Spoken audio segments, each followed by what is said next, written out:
My name is Dr. Shaham Das. I'm a consultant forensic psychiatrist. I assess mentally disordered offenders for a living so that you don't have to. So I am reviewing a video called Joe Goldberg Being a Psychopath in You Season 1. Now, the reason that I'm attracted to this video, one of my viewers sent it in, was because I diagnose psychopaths formally for a living, and I've worked with many different offenders, including stalkers. So I want to know whether this person actually is a psychopath or whether it's used sort of as the informal term psychopath as opposed to the clinical diagnosis. And to make it educational, at some point I'm going to go through the categories of stalker to see which one that he fits into. So I've never seen you, and I've not seen this footage before, so let's go straight into it. These are my reactions. Hello there. Who are you? Based on your vibe, student. Your blouse is loose. You're not here to be ogled, but those bracelets, they jangle. You like a little attention. Okay, I bite. Oh, are you not wearing a bra? And you want me to notice? At the end of the day, people are really just disappointing, aren't they? But are you, babe? Are you? A guy needs to protect himself. I had to be sure you are safe. The next thing our little friend the internet gave me was your address. Okay, so the vibe I'm getting is that this guy works in a library, maybe, and he's attracted to this woman, and he's obviously stalking her. He's looking her up, getting her address, stuff like that. Is that typical of a psychopath? Right, maybe it might be helpful if I just go through what a psychopath is. People often mistake a psychopath as being anybody that does something sort of creepy in this case, or extremely violent, or completely lacking empathy. But actually that's not what a psychopath is. So a psychopath does lack empathy. They can be impulsive. Sometimes they can be aggressive, although not always. But the main point, or the main aspect of being a psychopath, what separates them from other people, is they are very charming and manipulative and deceitful. So I'm not saying it's impossible for a stalker to be a psychopath, but it doesn't really fit in with their MO. A psychopath is much more likely to charm and manipulate or lie to anybody, including a female, for sexual advances, rather than kind of do the research and put in the effort behind the scenes. So it's more about them blending into society and lying if necessary. So I'll give you an example. A true psychopath might create a sob story or create a connection to a female get a relationship started, like a friendship, and then move that onto a romantic relationship, rather than kind of following her in the background, hiding behind bushes, which is what it seems like this dude is doing. Let's carry on. There it is, with its big, naked windows. It's cute. Not deep, but cute. Is there more to you? Let's find out.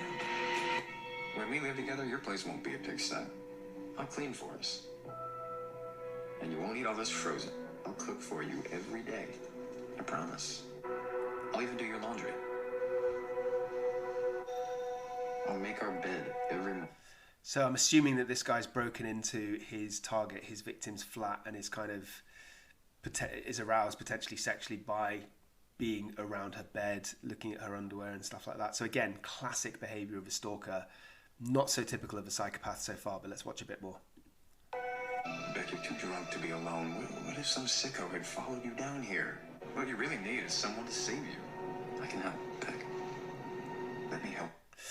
So, a couple of things I forgot to mention. Other aspects that are probably less well known of being a true psychopath are like a parasitic lifestyle, so they leech off other people. And also they're quite sexually promiscuous as well. And they don't learn from their mistakes, stuff like that. So again, within the clips I've seen, and I admit they're only sort of limited clips, I've not seen any of that behaviour. Now, it looks like he was following her home from a night out, and she's drunk, and he's kind of watching her from a distance in a train station. And a psychopath would use that opportunity, I think, a true psychopath, to try and manipulate. So they might go through the process of setting up this fake kind of situation where he bumps into the woman, which is kind of, I suppose, stalking behaviour. But he wouldn't just look from the background and pity her and yearn from her. He would even set up, like a true psychopath might even set up a situation with a friend, for example, where she feels like she's in danger, and then he's the knight in shining armour. That's what a psychopath would do. So what I'm really trying to get across is a psychopath is always about lying and manipulating, not just stalking, which is what I'm getting from this dude. Hey, man, I'm thinking maybe...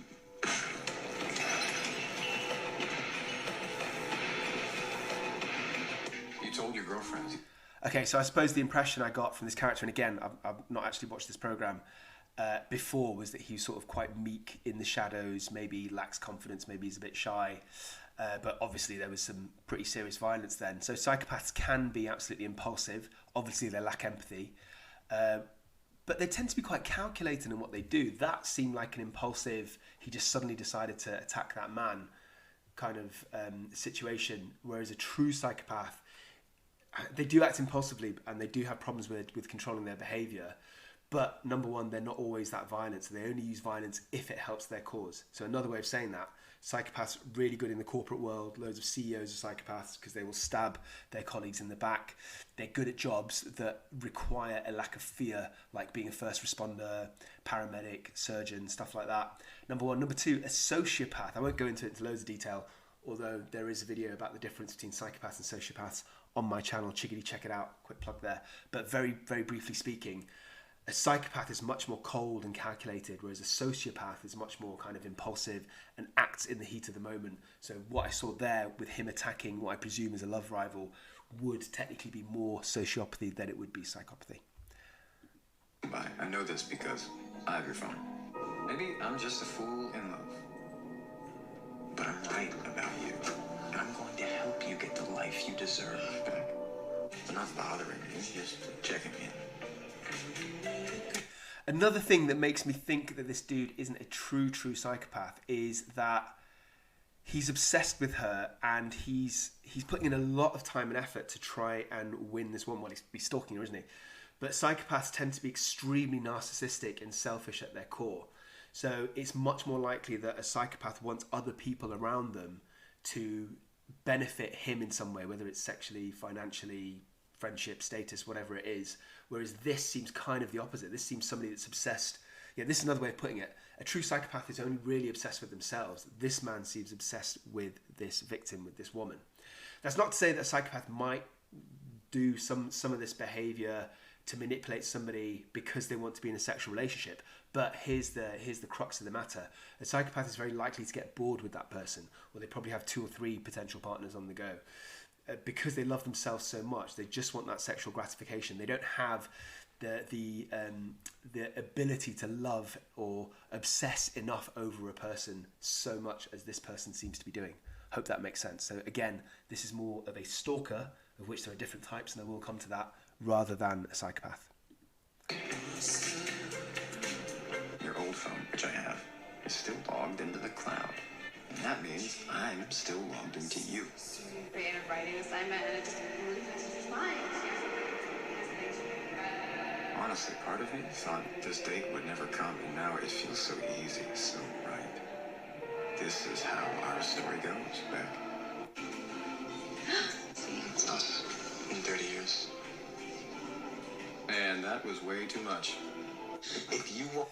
So I'm assuming from what I'm watching that Beck must be the victim, and now they're going out with each other, or they've gone on a date, and he's being a little bit too needy, let's put it that way. And again, I know I keep repeating myself, but this is what a stalker would do, a rejected stalker, as opposed to what a psychopath would do. A psychopath, because they're so kind of emotionally intelligent and manipulative, they're more likely to try and like gaslight or manipulate their partner into caring for them, or being overly concerned about them. For example, faking self-harm or faking problems. That's more likely what they would do. So they would make the other person, the victim, become needy rather than the psychopath being needy themselves.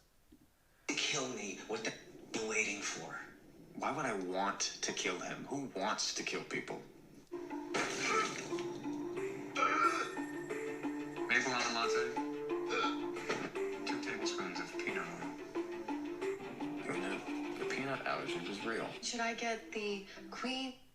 So my interpretation is this guy that he hit on the head with something in the previous scene, he's now killed, probably in the same event. Again, I'm assuming this is a love rival. Would a psychopath do that? Again, like I said before, yeah, absolutely. So a psychopath will do almost anything to get their to get their way. So they lack empathy. They don't care about the effects or the rights or the well-being of other people, even sometimes people that they actually love or in a relationship with. So yeah, I suppose that would be the act of a psychopath to end the life of a rival. But as I said before, a psychopath tends to be quite cold and calculated, calculated about the way they do things. Or the king size bed. Bedroom isn't big enough to fit a king. You're right, it's 2. How do you know that?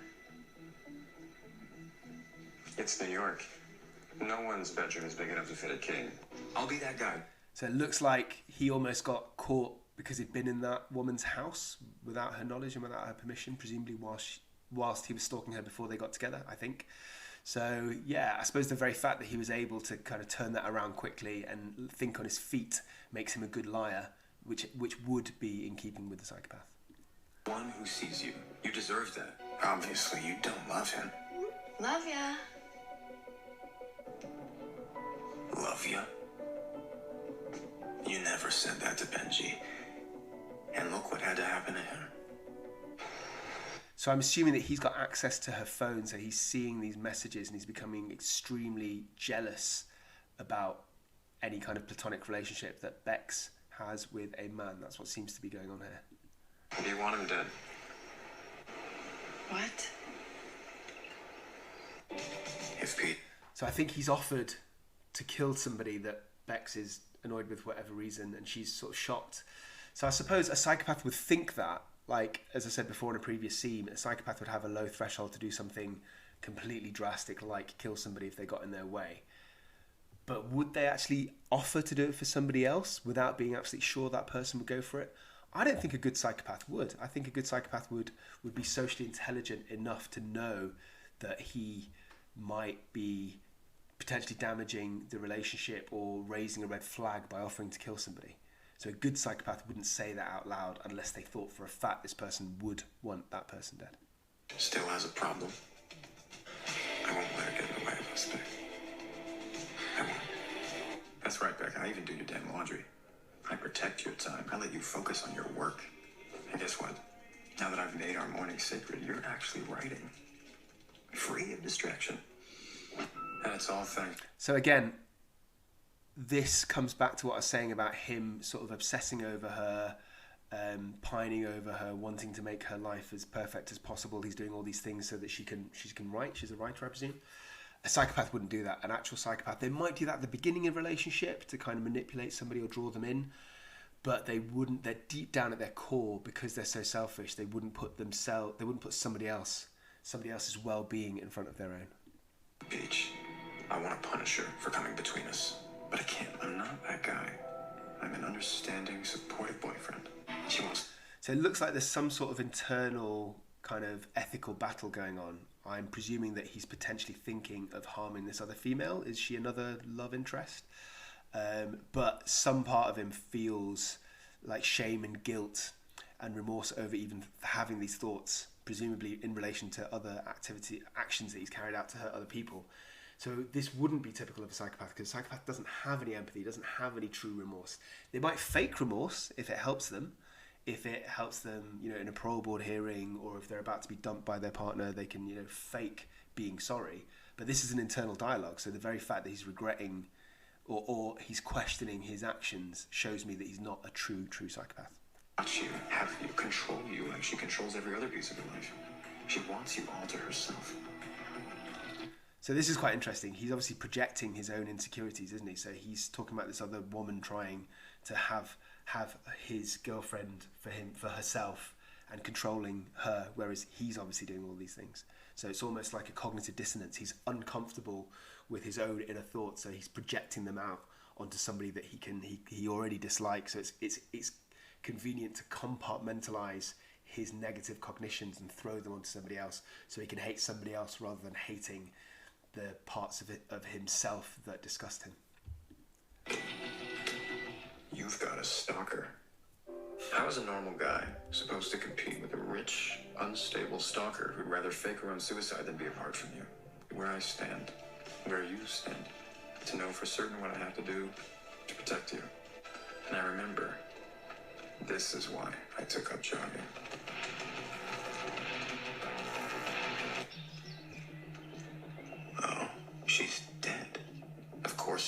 and she fell. Right. A couple of things stand out to me here. Firstly, as I've said before, a psychopath would do something as extreme as end somebody's life, kill somebody for their own benefit. So that would be in keeping with the psychopath. One thing that I found really interesting is he said, "I'm doing this to protect you." Now, this is an internal monologue, so I'm assuming he's not lying to her because he's saying these thoughts to himself, right? He's not trying to explain his actions to Bex, I think. So a true psychopath wouldn't really care necessarily about protecting somebody. They would do it because they're jealous of this relationship between these two women blossoming. So that wouldn't be like a psychopath. And also the very fact that he tried to justify his actions, again, a true psychopath internally wouldn't want to justify their actions because they don't care. They're so narcissistic, they're so confident, almost to a delusional degree in their own actions that they wouldn't even need to justify themselves. They might justify it externally to get in less trouble or to try and decrease culpability, but that's not what's going on here. It's internal, so that wouldn't be in keeping with the psychopath. Right. She fell.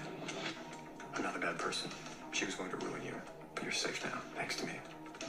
I just want you to live your best life. It's brave what I do for you. It's not easy. It's hard. Sometimes it makes me sick. I'm brave. How many guys are willing to do anything for the person they love? Honestly, Beck, you're lucky to have me. That's quite interesting, isn't it? That the way he's justifying his actions to her. Yeah.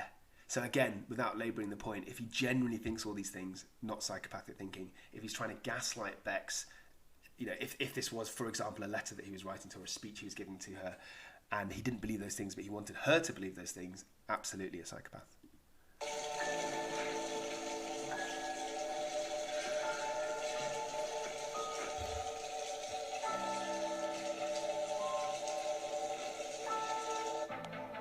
Look at that. How dare she invade your privacy like that? It's perverse. Okay, I'm going to stop this now because we're about halfway through and I wanted to spend a bit of time educating you, my Psych for guys and gals. Just before I do that, so very briefly, I don't think this person is a true psychopath. He's got some psychopathic traits, the lack of empathy, the impulsivity, the tendency towards aggression, poor behaviour controls. I think he's manipulating her to a degree once he's actually started going out with her, but he doesn't have some of the core features for me to be a true psychopath, such as being completely selfish and self-obsessed as opposed to obsessing over a woman. Now, I mentioned before that there are categories of stalkers. I think that you might find this interesting. Let's try and think about what they are and whether this guy, Joe Goldberg, fits into any of them. Okay, so forgive me for looking at my notes, but I just wanted to make sure I don't forget anything. So there is the rejected stalker, and that is in the context of when a relationship actually breaks down and that person basically feels jilted. So it's like a jilted lover. He is, I say he because the vast majority of stalkers are men. Not always, but usually. He doesn't accept that the relationship has ended, so he stalks an ex-girlfriend in the intention of reconciling the relationship. So clearly this man Joe is not that, because they weren't previously in a relationship. There's a resentful stalker, so that is not necessarily related to romance. It's not necessarily because they want a relationship with the victim. It's an individual who thinks that they've been mistreated in some way and they feel like the victim. So that's the ultimate element of a resentful stalker. They think they've been wronged. So say you've got a bit of a batshit crazy neighbour and you pissed them off because you played your music too loud. If they were stalking you and trying to intimidate you and ruin your life by turning up at your work or, spreading rumours amongst the other neighbours in the neighbourhood, for example, that would be a resentful stalker. So it's not about romance. It's about them feeling that they should get revenge on you. So again, this guy Joe seems head over heel in love with Beck, so it doesn't seem like he wants to upset her intentionally. Then there's the intimacy seeker. So that is somebody who is lonely in general, probably hasn't had many relationships in the past. They're usually some sort of mild acquaintance and they want to be in a relationship with a person. And sometimes it's fueled by severe mental illness like delusion, so they actually think this person's in love with them as well. I think Joe possibly does fit into this category actually, because he saw her from a distance, didn't really know her, and then decided he wanted to be with her, and then his stalking behaviour started. Some of his thought processes seem to be delusional, like justifying his actions of hurting those other people. Then there's the incompetent suitor. So this is similar to one above, but it's instead of wanting to be in a loving relationship, it's usually that they want sort of short-term sexual gratification, and then they move on. So that's the difference between an incompetent suitor and an intimacy seeker. Is the intimacy seeker is really obsessed with that one particular woman, thinks about her constantly, like really wants to be in a relationship with her. Whereas an incompetent suitor wants to be in a relationship with anybody. So when they get rejected, then they just move on to somebody else. And then finally, the last category, and probably the most dangerous category, is the predatory stalker. So that is usually a deviant, somebody who's got deviant sexual interests and practices. So they are actually there because they want to scare, intimidate, maybe even sexually assault the victim. So they intentionally want to upset the victim. Okay, I hope you found that helpful. Hope that sheds the light into a slightly morbid, let's face it, topic of stalking. I'm going to quickly give you some facts about stalking, and then we'll end this episode. So 80% of victims reported that they knew the stalker before the behaviour in some form. 80% of victims of stalking are women, and 70% of stalkers are male. 76% of women who were murdered by ex-partners were stalked by the perpetrator in the time leading up to their deaths. And even though there is quite a wide range, the most common type of men who are stalkers are men in their 30s. I think Joe probably in his 30s. And the most common type of victim are women in their late teens and 20s. I'm guessing Bex is probably in her 30s as well. Right, so I've done half of this 10-minute video, Joe Goldberg being a psychopath in You, Season 1. If you're interested, let me know in the 𝐿𝐵𝐵𝐻 section and I'll do the second half. If not, let me know any other kind of TV programs that you want me to react to, ideally in the form of YouTube videos, so I can jump on and give you my opinion. That's all I have to say. Have a blessed day, and do not forget, I love you.